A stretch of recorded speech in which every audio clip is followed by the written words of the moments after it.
In the heart of 19th century India, a cultural revolution was unfolding, a period of enlightenment, of ideas, of art, of literature, and of political awakening. This was the Bengal Renaissance. But what led to its rise, and why did it decline? This was the story of a movement that shaped modern India and then faded into history. The seeds of the Bengal Renaissance were sown in the late 18th century when British colonial rule brought Western education and modern ideas to India.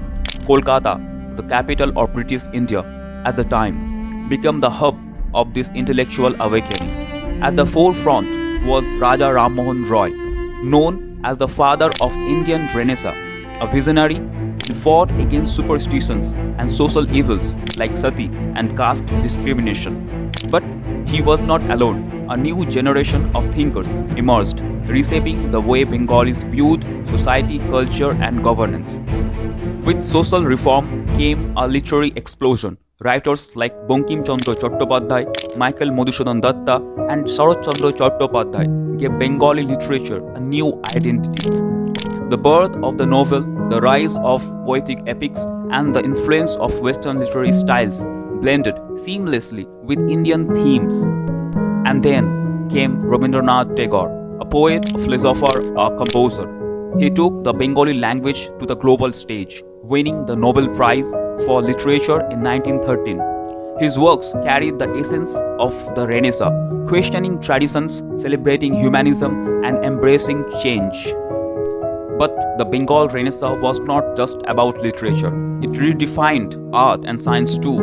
Abanindranath Tagore led the Bengal School of Art, creating paintings that reflected India's cultural heritage instead of Western styles. Scientists like Jagadish Chandra Bose and Prafulla Chandra Ray made groundbreaking discoveries in physics and chemistry, proving that India could match the West in scientific advancements. And as the movement grew, it fueled a new wave of nationalism. The Renaissance thinkers sowed the seed of the freedom movement. The Indian National Congress was formed. The Swadeshi movement took shape. Bengal became the intellectual and political heart of India's fight for independence. But all great movements faced resistance. As colonial repression intensified, the Bengal Renaissance began to fade. The partition of Bengal in 1905 divided communities, weakening the intellectual unity that had driven the movement. The rise of extremism, political unrest, and shifting priorities in the struggle for independence further eroded the movement's influence. By the time India gained freedom in 1947, the Bengal Renaissance had already lost its momentum. But did the Bengal Renaissance truly end? Or did it transform into something greater? Its legacy lives on in India's modern institutions, its literature, its art, and its political consciousness. It awakened a nation and redefined what it meant to be Indian in a changing world.